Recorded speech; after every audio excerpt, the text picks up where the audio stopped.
30대 A씨는 11월 12일 김천의 오피스텔에 들어가 흉기를 휘둘러 30대 B씨를 숨지게 한 혐의로 범행 일주일 후인 19일 검거되었다. 짧게 올라온 뉴스 기사. 이 살인마의 잔혹함을 단 하나도 알리지 못했습니다. 경찰 측의 신상공개위원회는 결국 열리지 않게 되었고 억울한 유가족은 1인 시위를 하며 신상공개를 촉구했습니다. 혹시 알고 계신가요? 1인 시위를 하셨던 그 이유를 말이죠. 김천 오피스텔 살인사건 범인 양모씨, 억울하게 죽임을 당한 제 아들의 그날의 진실을 밝힐 수 있게 공개해 주십시오. 유가족분들은 신상공개뿐만 아니라 그날의 진실을 간절히 원하셨습니다.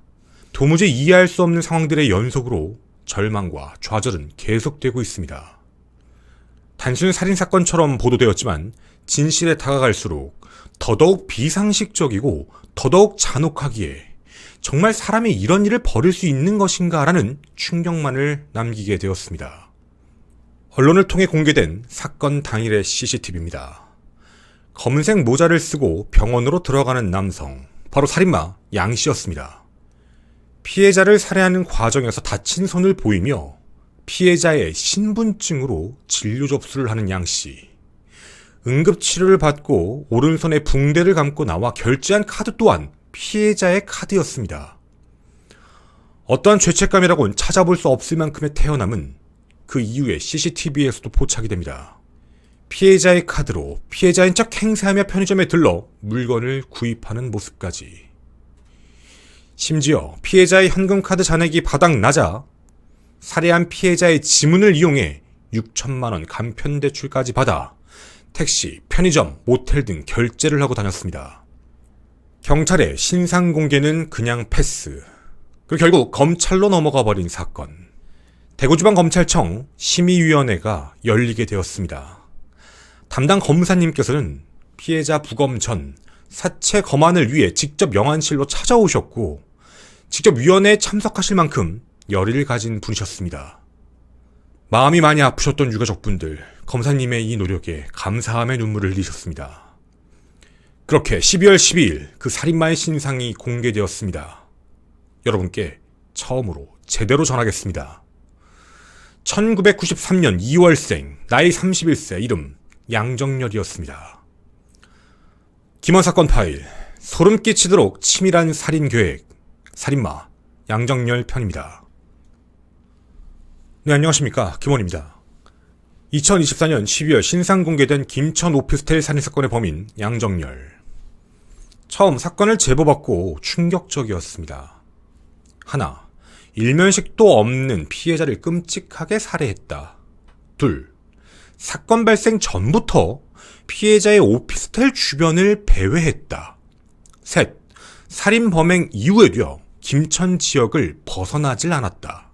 넷, 알 수 없는 범행 동기들. 그리고 그 안에서 나타나는 진실의 퍼즐 조각들이었죠. 많은 곳에서 김천 오피스텔 살인사건의 방송들이 나오게 되었습니다. 일각에선 기사의 내용만을 가지고 사이코패스 범죄자다, 강도살인 범죄자다, 되게 단편적인 내용만 전하게 되었죠. 이 유가족분들은 두 번 오셨습니다. 앞서 1인 시위를 했던 그 내용, 그날의 진실을 추적하셨던 바로 그 이유가 있었기 때문입니다. 도무지 이해할 수 없는 양정열의 범행 동기 때문이지요. 김원TV에서는 양정열과 관련해 최소 2편의 방송을 제작할 예정입니다. 왜 2편이냐? 그만큼 대한민국에 그동안 이런 범죄자가 있었나 싶을 정도로 말도 안 되는 정황들이 포착되기 때문입니다. 꼭 끝까지 함께 시청을 부탁드리며 앞으로 말씀드리는 그 정보들을 통해 양정열에 대해 알고 계신 분들, 그리고 양정열 주변 사람들에 대해서 알고 계신 분들이 계시다면 아무리 사소하다 느낄 만한 내용이라 할지라도 아래 김원TV 네이버닷컴 주소로 제보를 부탁드립니다. 제보자분들의 신원은 철저하게 보장해드립니다. 또한 본 방송은 유가족분들의 동의를 얻어 진행하는 방송임을 미리 밝힙니다. 첫 번째, 유가족분들의 충격. 고인은 정말 착한 아들이었습니다. 선하고 열심히 살았던 분이셨죠. 6년 동안 다닌 회사에서도 무단결근도 없을 정도로 근면성실하신 분이셨습니다. 그런데요, 11월 14일이었습니다. 회사의 인사 담당자로부터 어머니에게 전화가 걸려왔죠. 아들이 연락이 안 된다. 전화도 안 된다. 무려 이틀 동안 무단결근이다. 회사의 인사 담당자는 그 소식을 알리고 오피스텔에서 함께 만나자라는 약속을 하게 됩니다. 그렇게 피해자의 어머니, 인사 담당자, 그리고 경찰 입회 하에 오피스텔 앞에 도착해 문을 강제 개방하려고 하니 갑자기 연락이 오게 됩니다. 피해자의 여동생은 함께 이동을 하면서 아니 도대체 어딨냐, 문을 열려고 한다 라는 카톡을 남겼는데요. 그제서야 답장이 하나 왔던 겁니다. 아, 힘들어서 여행을 다니고 있어 라는 말이었죠. 물론 이 말을 듣고 그냥 지나갈 수는 없었습니다. 하지만 가족들은 14일부터 뭔가 내적으로 심적으로 힘든 일이 있었나? 얼마나 힘든 일이 있길래 무단결근을 할까? 혹시 불안하고 극단적인 선택을 하지 않을까라는 그 두려움 때문에 초조한 상태로 카톡에만 의존하고 돌아오겠다라는 말만 기다리고 있던 말 그대로 긴장 상태셨습니다. 분명 이틀 전인 11월 12일 오후 6시 15분 피해자분은 퇴근을 해 집에 잘 들어왔다며 어머니에게 평소와 마찬가지로 전화를 했습니다. 그런데 그 다음 날인 13일 핸드폰이 이상하다라는 카톡이 오고 그날부터 통화가 되질 않았죠. 김천 지역에는 없는 AS 센터에 가다 맡겨야 될 것 같다라고 이야기를 하고 그 이후 카카오톡은 계속 이어졌습니다. 무언가 불안한, 심적으로 안 좋은 상태일 거다라는 걱정으로 카톡이라도 연락이 되는 게 어디냐라며 가족분들은 기다리고 계셨던 것이죠. 이때 피해자분의 여동생은요, 너무 오빠가 걱정이 돼서 오빠 혹시 이상한 생각하는 거 아니지? 라고 질문을 하자 답장이 옵니다. 우리 가족이 있는데 무슨 소리야? 라며 안심을 시켰던 거죠. 불안하지만 기다려야 한다라는 생각으로 있었습니다. 부산에 있다. 전화를 왜 안 받냐? 전화를 받으면 눈물이 날 것 같다. 다음 주에 갈 테니 기다려라. 미안하다. 이상한 생각하지 않는다. 바람을 쐬고 온다. 가족들이랑 함께 찾았던 그 절, 그곳에 가서 스님을 만나고 오겠다. 이런 상세한 여행 이야기를 하면서 유가족분들을 계속 안심시켰습니다. 회사 측 입장도 마찬가지였습니다. 그동안 너무나 완벽한 근태 생활을 했던 직원이라 무슨 일인지는 모르지만 그래도 힘든 일이 있었구나. 돌아오면 위로해야 줘야지 라고 생각하며 기다리고만 계셨다고 하죠. 그렇게 시간은 약 일주일 정도가 지납니다. 11월 19일 카톡엔 이런 내용이 왔었죠. 울릉도에 갔다 오겠다. 그리곤 연락이 끊어집니다. 그날 밤이었습니다. 기다렸던 연락은 다른 곳에서 오게 되었죠. 발신자는 경찰이었습니다. 19일 밤 9시에서 10시 사이 가족들과 함께 빨리 김천으로 와달라. 피해자가 사망했다라는 전화였습니다. 분명 가족들과 몇 시간 전까지만 해도 울릉도라는 이야기를 나눴었는데 오피스텔에서 싸늘한 주검으로 발견되셨죠. 사망 원인은 전신 다발성 자상과 과다출혈에 의한 쇼크사 추정. 사망 시간은 11월 12일 밤 8시 추정입니다. 어머니와 마지막 통화를 마치고 불과 2시간이 지나지 않은 시각이었습니다. 이는 유가족분들에겐 더욱 큰 충격이었습니다. CCTV를 확인해본 결과 검거 일주일 전인 11월 12일 오후 5시 40분경 퇴근 후 김천의 오피스텔 그 집으로 들어가는 피해자의 모습 그 이후 나온 모습은 전혀 포착되지 않았습니다. 그럼 그 이후에 했던 모든 연락은 전부 양정열이 아들인 척, 오빠인 척 그렇게 해왔던 겁니다. 양정열은 사악했습니다. 이전에 있던 카카오톡 메시지 내용을 보며 피해자의 말투, 피해자가 어디에 갔는지, 가족들과 어떤 대화를 나눴는지 전부 다 학습을 한 후 티가 안 나게 유가족들을 안심시켜왔던 것이죠. 여러분이 보시는 이 사진은 범행 이틀 전의 실제 양정열의 모습입니다. 그럼 경찰은 어떻게 사건 인지를 했던 걸까요? 검거 과정이 사실 외부에 자세히 나오지는 않았습니다. 김천경찰서에 최초에 전화한 사람이 언론방송 보도에 따르면 양정열의 아버지라고 나와 있는데 실제로는 아버지가 아닙니다. 바로 양정열의 삼촌이었죠. 양정열이 삼촌에게 사람을 죽였다 라와 같은 말을 하게 됐고 삼촌이 이 말을 그냥 지나간 게 아니라 뭔가 이상하다 생각해 신고를 하게 됩니다. 경찰서에 신고한 이후 삼촌은 양정열 아버지에게 전화를 해 살인을 했다라는 말은 차마 전하기가 좀 그래서 뭔가 좀 이상하다, 양정열 좀 찾아봐라 라는 말을 했던 거죠. 해서 아버지가 112에 다시 신고를 합니다. 자신의 자식, 아들 양정열이 극단적인 선택을 할 것 같다 라고 전화를 했던 것이죠. 그런데 이땐 이미 검거 직후였습니다. 자, 해서 언론에서 보도된 극단적인 선택을 하는 소동 같은 건 없었습니다. 그냥 이건 아버지가 전화를 했던 내용이 외부에 알려졌던 부분이었죠. 처음 삼촌의 신고 전화를 접수받았던 경찰. 돈을 썼던 흔적, 위치, 어떤 것도 알 수가 없었습니다. 근데 경찰은 빠르게 내용에 대해서 확인을 하기 시작을 했죠. 양정열이 과연 어디 있는가 해서 양정열의 기지국 하나 가지고 현장을 출동하신 겁니다. 위치가 찍혀있는 부분을 왔다 갔다 하면서 얼굴도 모르는 상태에서 한 가지를 보고 확인하게 되죠. 기억나시나요? 팔에 있던 깁스. 이거에 대해 유도신문을 하니 양정열은 아니다 라며 발뺌을 했습니다. 다른 형사분께서 맞은편 호텔에 있었던 CCTV를 확인하고 룸에 들어가는 정황까지 확인한 뒤 그에 대한 긴급 체포를 하게 됩니다. 그리고 그 이후 시신까지 확인하게 되었죠. 전창표 팀장님이 아니었다면 시신을 찾지도 못했을 겁니다. 그냥 풀어줬을 수도. 단순하게 극단적인 선택에 대한 소동이었구나라고 지나갈 뻔했던 내용이었죠. 동선을 보니 계획범죄다라고 판단을 하게 됐던 겁니다. 자, 그럼 양정열은 범행 동기에 대해서 뭐라고 주장을 할까요? 언론에선 이런 이야기가 나옵니다. 양정열이 김천으로 내려와 친구를 만나게 되는데 11월 8일에 만나서 10일날 헤어졌다.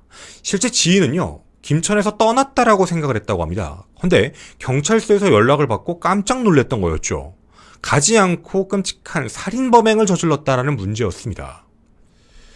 양정열은 처음에 추위를 피하러 그 오피스텔을 찾았다가 피해자와 시비가 붙었고 우발적으로 흉기를 휘둘렀다라고 진술을 했습니다. 그런데 이게 말이 안 되는 내용이었습니다. 왜냐면 유가족분들은 알고 계셨거든요. 피해자 집안에는 흉기가 없었습니다. 실제로 조사를 해본 결과 양정열은요, 흉기를 종이가방 같은 데 넣어놓고 그 일대를 배회하는 모습이 포착이 됩니다. 실제로 3, 4일 전부터였습니다. 왜 그런지 모르겠지만 그 CCTV에 보게 되면 그 오피스텔 내부에도 들어갔다 나오는 장면들도 여러 차례 포착이 되었죠. 우발적 살인이라고 했습니다. 하지만 증거들이 나타나자 갑자기 말을 바꿔버립니다. 너무 추워서 그 오피스텔 문 앞에 앉아 있다가 피해자가 나가라고 해서 그것 때문에 화가 나 집에 들어가 살해했다. 범행 도구에 대한 부분들도요, 자기를 나가라고 해서 순간적으로 화가 났는데 밑에 있는 편의점에 들어가서 잠깐 생각을 해보니까 참을 수가 없어서 다시 올라와 문을 꽝꽝꽝 두드렸더니 피해자가 문을 열었고 그 안에 들어가 싸우다 이런 범행, 사건이 발생한 거다. 마치 우발적인 범행인 양 그렇게 이야기를 합니다. 자, 앞서 말씀드렸습니다. 유가족분들은 이 모든 내용을 이해하실 수가 없었습니다. 경찰 단계에서는요, 분명 단순한 이거 강도살인이다, 그냥 뭔가 트러블이 생겼고 강도살인 범행을 저지른 거다 라고 표면적인 이야기를 합니다. 현장 검진도요, 18분, 13분이 채 되지 않게 빠르게 진행이 됐습니다. 자, 궁금합니다. 범인 말대로 문을 쾅쾅 두드렸다. 체격이 피해자보다 많이 컸다고 합니다. 그렇게 두드렸다라고 했을 때 대부분은 인터폰으로 확인을 해보고 밖에 있는 사람하고 대화를 해보지 대뜸 문을 열어서 같이 싸운다는 게 과연 말이 맞을까? 피해자의 평소 성격하고도 맞지 않는 내용들이었습니다. 그리고 집 앞에 앉아 있었다, 추위를 피해서 그곳에 있었다라는 말도 상식적으로 납득하기가 어려운 부분이었죠. 근데 그 집 앞에 있다고 막 화를 내면서 나가라 라고 피해자가 먼저 얘기할 성향도 아니었다라는 부분입니다. 유가족분들의 입장에선 굉장히 선하게 컸던 피해자가 그렇게 말을 할 리가 없는데 상황이 모든 게 맞지가 않는다라는 입장이죠. 양정열이 이런 주장을 하고 있는 이유는 하필이면 CCTV 사각지대에 피해자의 집이 있어 실질적으로는 내용이 확인되지 않는 부분을 악용하는 거 아닌가라는 그런 내용입니다. 자, 그럼 여러분께 한번 질문을 드려보겠습니다. 경찰 측에서 얘기하는 대로 강도살인, 네, 맞습니다. 피해자의 카드, 피해자의 대출까지 잔혹하게 받아냈습니다. 그리고 그 돈들을 썼죠. 강도살인 범행, 예, 맞습니다.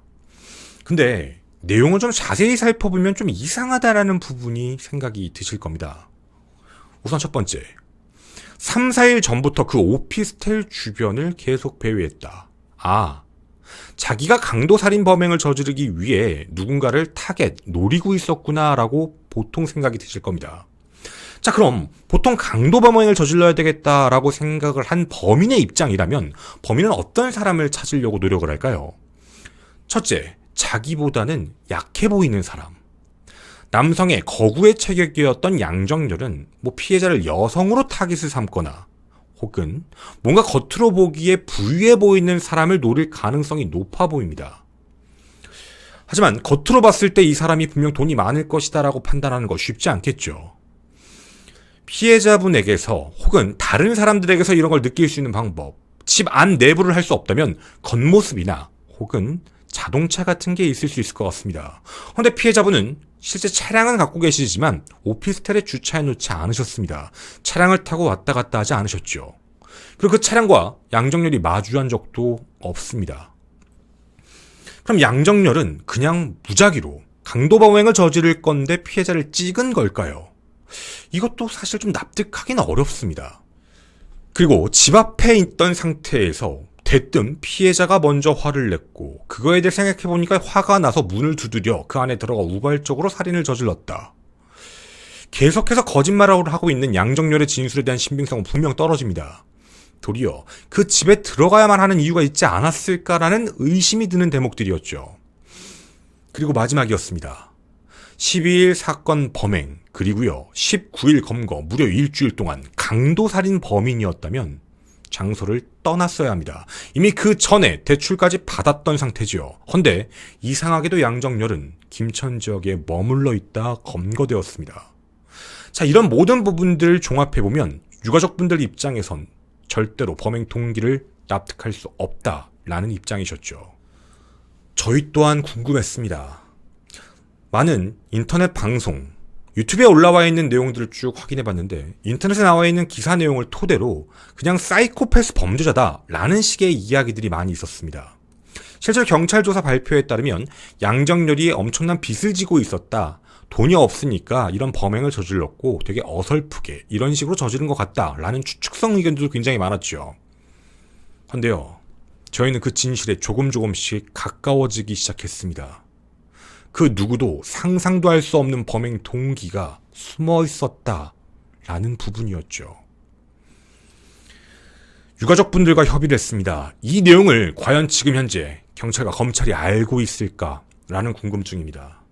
현재 재판이 들어가고 있는 상태입니다. 아직 공소장 자체를 확인하지 못한 상태죠. 만약 공소장에 이 내용이 빠져 있다면 이 사건에 대한 부분을 다시 알릴 생각입니다. 그게 2부의 첫 번째 내용이 될 겁니다. 여러분이 상상하실 수 없는 범행 동기입니다. 자, 그럼 양정렬은 그 이후에 어떤 행동을 하기 시작했을까요? 유가족은 사건이었다라는 부분을 인지하고 나서 경찰에다가 물어보게 됩니다. 하지만 경찰 측에선 수사 중이다, 이야기할 수 없다라는 얘기만 하게 되죠. 결국 직접 유가족분들이 증거를 찾기 시작합니다. 피해자와 여동생은 굉장히 우애가 좋았던 사이였습니다. 오빠가 직접 자신의 명의로 핸드폰을 동생에게 줄 만큼이었죠. 여동생이 오빠 명의 핸드폰을 갖고 있어 인증을 받을 수 있었습니다. 통장 거래 내역, 핸드폰 통화 내역, 거래 내역, 은행 내역, 이메일 모든 것들을 확인할 수 있게 되었죠. 그리고 그 안에선 소름 끼치는 내용들을 확인하게 됐던 겁니다. 11월 16일 오후 11시 34분 사망 4일 후였습니다. 클리너 500ml 2통, 물걸레 탈수통 극세사 걸레 한 세트, 공업용 포장랩 등 장바구니에 담겨 있었죠.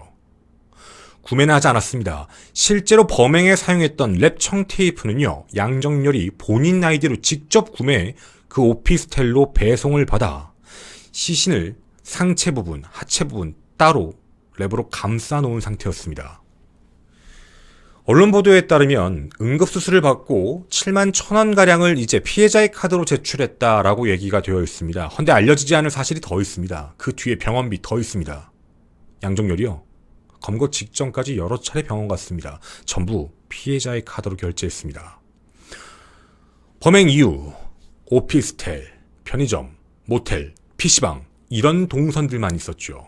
왜 이런 동선, 왜 김천 내에서 이런 동선들만 있었을까?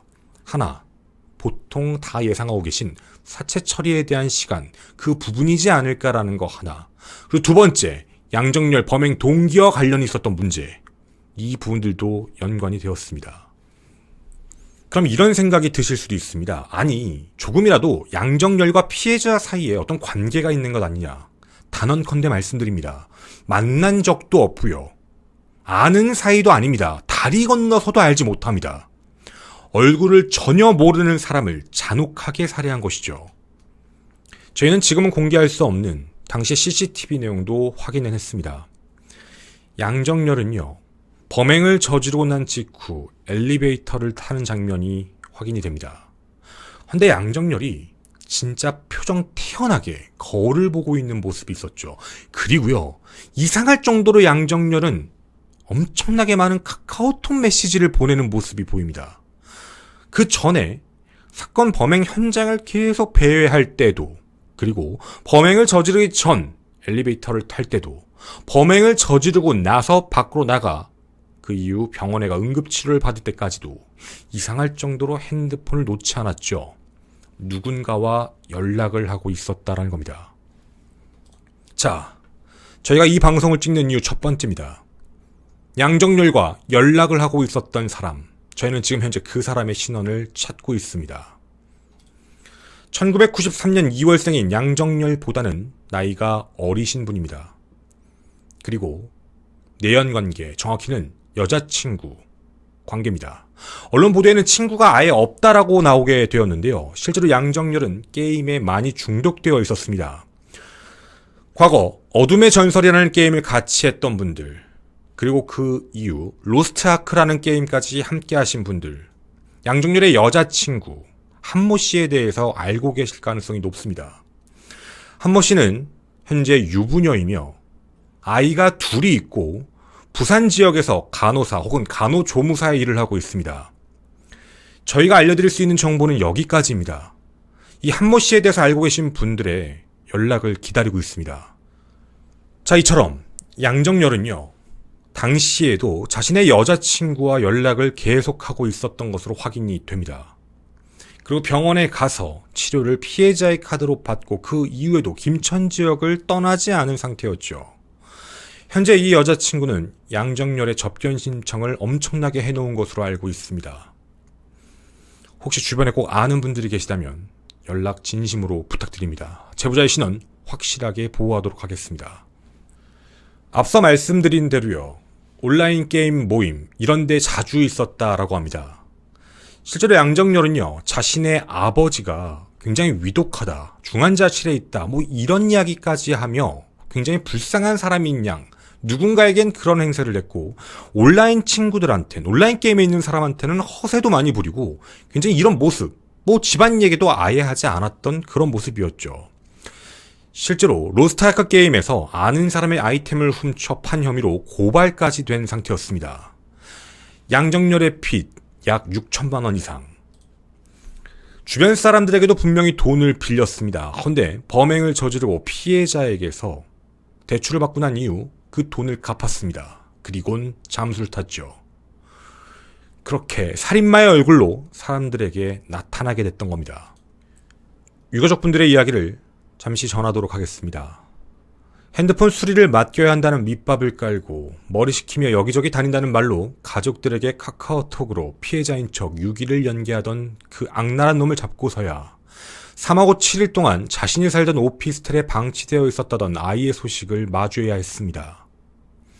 뉴스에선 피해자의 행세라며 대출을 받고 신분증으로 병원 치료를 받은 잔인한 범죄 중심으로만 나왔지만 사건에 대한 내용은 10분의 1도 다뤄지지 않았습니다. 유가족이 직접 찾아낸 결과 살해 직후의 끔찍한 행동들은 부산 정유정 살인사건보다 훨씬 더 끔찍했습니다. 6일간 수차례 드나들며 온갖 방법들을 동원하여 여러 차례 사체 유기 시도를 했으며 유기 시도 용품을 인터넷으로 구매해 피해자의 오피스텔로 직접 배송을 받았습니다. 장례를 치르고 11월 26일 아이의 유품을 정리하러 갔을 때 혈흔들과 바닥에 남아있는 사체 유기 시도 자국들은 죽어서도, 아니 귀신이 되어서도 못 잊을 정도였습니다. 일면식도 없고 범행 동기도 없고 설의 접점도 전혀 없이 나이만 93년생으로 같을 뿐 왜 이런 말도 안 되는 끔찍한 일을 당해야 하는지 이유라도 알아야 먼저가 나이에 한이라도 풀어줄 텐데 죽은 자는 말이 없고 입구가 CCTV 사각지대라 어떻게 이런 말도 안 되는 범행이 일어났는지 알 수 없습니다. 김천이란 소도시의 제보라도 사건 브리핑이라도 해서 어떻게라도 남은 가족들의 고통을 덜어주고 싶어 하시는 담당 두 팀장님들의 모습을 보고 유가족 입장으로는 너무나 감사했지만 그 모든 것을 강력히 거부하는 김천경찰서의 수사과장, 김천경찰서의 서장, 경북경찰청 강력계팀 계장 혹은 과장, 본인들 몸살이게 바쁘셔서 조용히 간단히 넘어가려고 하는 모습에 이번 일을 겪으며 사적 복수가 왜 생기는지 지엄하고 대단하신 그 높으신 경찰분들 덕분에 뼈저리게 느끼게 되었습니다. 정말 수사를 열심히 했다고요. 수사과장님, 당신이 정말 했나요? 그렇습니다. 검거는 경찰분들의 재치로 빠르게 할 수 있었습니다.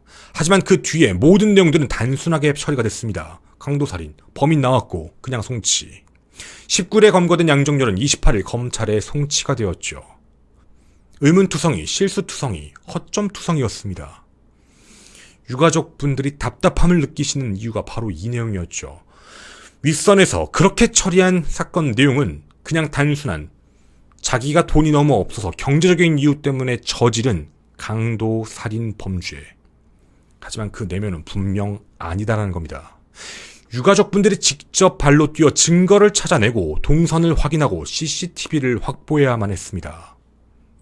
현재 양정렬의 가족 측은 어떠한 연락도 하지 않습니다. 심지어 연락을 너무 해보고 싶어서 요청을 드렸는데 담당 수사관의 요청에 가족 측, 양정렬의 가족 측은 왜 하냐, 됐다 라는 말로 거부했습니다. 양정렬을 접견하고 싶으셨습니다. 하지만 양정렬의 접견은 불가합니다. 양정렬이 가족, 자기가 아는 사람 중심으로 설정을 해놨기 때문이죠. 이 또한 풀어주지 않습니다. 양정렬의 가족은 그걸 왜 우리가 하냐 라고만 얘기를 하고 있을 뿐이죠. 양정렬은 너무나도 차분하게 수사관이 화가 날 정도로 증거가 있음에도 계속 거짓말을 하며 진술을 바꿔가고 있습니다. 태연 그 자체였죠. 피해자분은 정말 선하신 분이셨다고 합니다. 평소 어머니에게도 소소한 일상을 잘 늘어놓는 30대 청년이셨죠. 4살 터울 동생의 용돈을 주는 것도 잊지 않았고 매월 월급을 받으면 정해놓은 생활비 30만 원을 제외하고 모두 저축을 하며 명세서까지 사진 찍어 보내주시는 분이었습니다. 성향 자체가 부드럽고 탈없이 문제없이 수월하게 자라준 아이였는데 이렇게 허망하게 놓치게 될 줄 알았더라면 차라리 악하게 키울 걸이라는 후회를 지금도 하고 계신다고 합니다. 자, 지금부터 양정렬에 대한 이야기를 좀 더 해보도록 하겠습니다. 양정렬을 알고 계신 분들, 제가 지금 말씀드리는 내용을 잘 기억하시면 아마 떠오르실 수 있을 것 같습니다. 사소하더라도 좋습니다. 제보 부탁드립니다. 양정렬은 과거 김포 통신기기 도소매 업체에서 근무를 했고 2015년에서 16년경 김천 제조공장에서 근무했습니다. 헌데 이곳에서 퇴사를 하게 되는데요. 총 동료 4명, 자신을 포함해서 4명과 함께 2017년 한 사업체를 내게 됩니다. 바로 배달 대행 사업이었죠. 현재는 폐업 상태입니다. 나중에 선배였던 2명이 먼저 퇴사를 했고 그리고 양정렬과 또 1명이 나중에 퇴사를 하게 됐던 상황이었죠. 사실 이런 문제가 생겼던 이유들이 있습니다. 양정렬과 함께 퇴사했던, 함께 사업을 창업했던 사람이 현재는 고인이십니다. 이 얘기를 말씀을 드렸더니 혹시 양정렬이 그런 거 아니냐라고 추측을 하시는 분들이 있는데 현재까지는 그런 내용은 없습니다. 자, 좀 한 가지 코멘트를 달도록 하겠습니다. 2017년 김천에서 배달 대행 사업을 함께 하신 분들, 그분들의 제보 또한 기다립니다. 그리고 김천 제조공장에서 함께 근무하셨던 분들도 제보를 기다리겠습니다. 양정열은 이렇게 사업이 망하게 되고 김천의 한 중국집에서 약 1년 정도 넘게 근무를 하게 됐습니다. 그 이후 화성시 봉담으로 이동을 하게 되죠. 2019년 5월부터 2023년 6월, 작년입니다. 화성시 봉담의 한 제조공장에서 근무를 하게 되었습니다. 양정열의 주소지는 수원대학교 근처로 저희가 확인을 했죠. 그런데요, 작년 6월까지라고 말씀을 드렸습니다. 아버지의 핑계로요, 회사 대표님께 돈을 받게 됩니다. 심지어 출근하지 않았어도, 일을 하지 않았어도 월급을 주셨다고 합니다. 너무 안쓰러워서 말이죠. 퇴직금까지 전부 받아갔습니다. 주변 사람들에게 돈도 빌려갔습니다. 그 돈이 무려 수천만 원이었죠.